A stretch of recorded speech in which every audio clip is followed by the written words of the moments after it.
শুধুমাত্র বাংলাদেশের প্রধানমন্ত্রী শেখ হাসিনা, যিনি এই মুহূর্তে ভারতে রয়েছেন, তাকে ফেরত চাচ্ছেন তাই নয়, তার বিরুদ্ধে একের পর এক অভিযোগ আনা হচ্ছে এবং যে আন্তর্জাতিক অপরাধ ট্রাইব্যুনাল তার মুখোমুখি তাকে দাঁড় করানো হচ্ছে। শুধুমাত্র শেখ হাসিনা নন, এক্ষেত্রে আরও দুজনের নাম উঠে আসছে।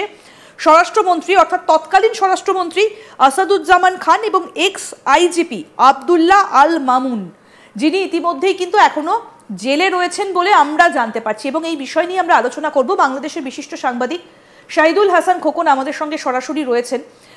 দাদা, এই জায়গাটা সব থেকে বেশি যেটা গুরুত্বপূর্ণ, যে এই যে তিনজনের নাম উঠে আসছে এবং বলা হচ্ছে এই তিনজনকেই আগামী 16 তারিখ কোর্টে হাজির থাকার একটা নির্দেশ দেওয়া হচ্ছে। আমি এই পুরো বিষয়টা একটু আপনার কাছ থেকে জানতে চাই যে কি কি অভিযোগগুলো আনা হচ্ছে। এখন বাংলাদেশের যে অন্তর্বর্তীকালীন সরকার চলছে, এটি একটি অবৈধ সরকার।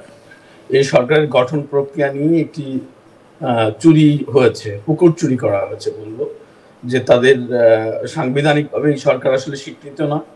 আবার আদালতের রায়ের উপরে পরামর্শ নিয়ে বলা হয়েছিল যে এই সরকারের গঠন করা হচ্ছে, কিন্তু আমরা এখন জানতে পারছি যে আদালত এই ব্যাপারে কোনো পরামর্শ দেয়নি। কারণ তৎকালীন প্রধান বিচারপতি এবং যিনি চেম্বার জাজ ছিলেন, মানে দ্বিতীয় বিচারপতি সর্বোচ্চ আদালতের, দুজনেই ক্যান্টনমেন্টে ছিলেন। সেই পরিস্থিতিতে দাঁড়িয়ে তাদের স্বাক্ষর জাল করে, নকল করে মূলত এই সরকারটি গঠন করা হয়েছিল।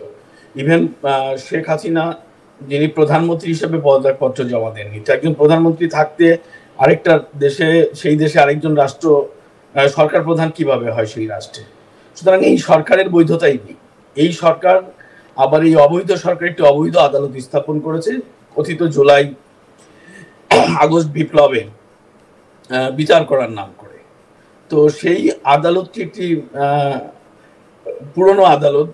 এই আদালতটি মূলত আওয়ামী লীগ সরকারের আমলে 71-এর যুদ্ধাপরাধীদের বিচার করার জন্য গঠন করা হয়েছিল, যেটাকে আমরা আন্তর্জাতিক ট্রাইব্যুনাল বলি, আন্তর্জাতিক অপরাধ ট্রাইব্যুনাল। সেই ট্রাইব্যুনালে মূলত এদের বিচার হচ্ছিল রাজাকারদের। শেখ হাসিনা দেশ ছেড়ে যাবার পর এখন তারা বিচার করছে সেই আদালতে শেখ হাসিনাকে এবং তার মন্ত্রী পরিষদের সদস্য এবং তার দলের নেতাকর্মীদের। সাংবাদিকরাও সেই আদালতের আসামি আছেন। অভিযোগ জুলাই আগস্ট গণহত্যা। জুলাই আগস্ট গণহত্যা হয়েছে, এটা কিন্তু এখন পর্যন্ত এই সরকার প্রমাণ করতে পারেনি। এবং মজার ব্যাপার হচ্ছে যে এই যে যুদ্ধ অপরাধী ট্রাইব্যুনাল, এই ট্রাইব্যুনালের যিনি চিফ প্রসিকিউটর, তিনি যুদ্ধ অপরাধীদের পক্ষের আইনজীবী ছিলেন। হঠাৎ করে এই ক্ষমতার পরিবর্তনের পরে তিনি হয়ে গেছেন সরকারের আইনজীবী, অর্থাৎ এই প্রসিকিউশনের আইনজীবী হয়ে গেছেন, প্রসিকিউশনের মানে আদালতের আইনজীবী, সরকারি আইনজীবী। উনি লড়ছেন শেখ হাসিনার বিরুদ্ধে, শেখ হাসিনাকে ফাঁসির জন্য।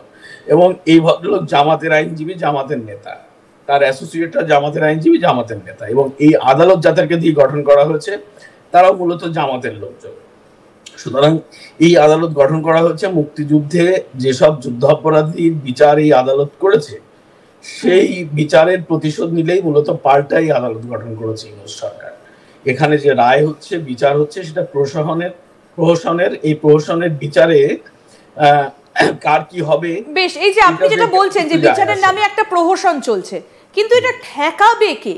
কারণ এই ইউনূসের পেছনে যে আমেরিকার একটা সাপোর্ট রয়েছে, সেটা এই মুহূর্তে কেউ না বললেও সেটা প্রত্যেকটা মানুষ আজকে বুঝতে পারছেন। এটা তাহলে ঠেকাবে কে? দেখুন, বাংলাদেশের পরিস্থিতিতে বারবার একটা জিনিস আমরা দেখেছি, সমস্ত বিদ্রোহ বিপ্লবী কিন্তু জনগণের কাতার থেকে উঠে এসছে। বাংলাদেশের মানুষের অবস্থা এখন খুবই খারাপ।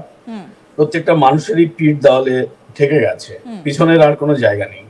এখানে এই যে 9 মাস 10 মাস ধরে এই সরকার পরিচালিত হচ্ছে, নানা প্রতিশ্রুতি, নানা গল্প সল্প ফেদে তারা সরকারে এসে কোনো সরকারের কোনো কাজই কিন্তু তারা এই যাবৎকাল করতে পারেনি। উল্টো তারা নতুন নতুন সমস্যা তৈরি করছে। এই যে ট্রাইব্যুনালের বিচারের কথা আপনি বললেন, এই বিচারটাকে তারা হাইলাইট করছে, অথচ দ্রব্যমূল্যের ঊর্ধ্বগতিতে তাদের কোনো চিন্তা নেই। কয়েক লক্ষ মানুষ বেকার হয়ে গেছে এই 10 মাসে, সেটা নিয়ে তাদের কোনো বিচার নেই। শেয়ার মার্কেট ধস নেমে গেছে, এটা নিয়ে তাদের কোনো মাথা ব্যথা নেই। সুতরাং এই সরকার মূলত একটি প্রতিহিংসা পরায়ণ সরকার, এটি পক্ষপাতমূলক সরকার। তারা এই যে শেখ হাসিনা এবং তার যে দলের নেতাকর্মীদের, তাদের বিচারের নামে মূলত তাদের প্রতি একটি স্টিম রোলার চালাচ্ছে বাংলাদেশে। যেটি আমার কাছে মনে হয় যে জনতা সেটি বুঝে গেছে। জনতার এখন সেই শুভবুদ্ধির উদয় হয়েছে যে 5 আগস্টের আগে, মানে জুলাই আগস্টে তারা কি ধরনের ভুল করেছে সেই ভুলের খেসারত তারা এখন দিচ্ছেন। আমার মনে হয় জনতার মাঝ থেকেই সেই প্রতিবাদ, সেই প্রতিরোধটি গড়ে উঠবে এবং সেরকম পরিস্থিতি আমরা দেখতে পাচ্ছি। কারণ মানে আবার একটা গণ অভ্যুত্থান হতে পারে বাংলাদেশে, আপনারা সেই আন্দাজ কিছুটা করছেন। আমি দুটো জায়গায় একটু আপনার কাছে এখানে আসতে চাইবো। এই যে বাকি যে দুজন, অর্থাৎ সাবেক স্বরাষ্ট্রমন্ত্রী আসাদুজ্জামান খান এবং এক্স আইজিপি আব্দুল্লাহ আল মামুন, সম্ভবত তিনি জেলবন্দি রয়েছেন, এদের বিরুদ্ধে কি অভিযোগ আনা হচ্ছে? একই ধরনের অভিযোগ। প্রত্যেকটি মামলায় প্রায় 3000-এর মতো মামলা হয়েছে শেখ হাসিনার বিরুদ্ধে।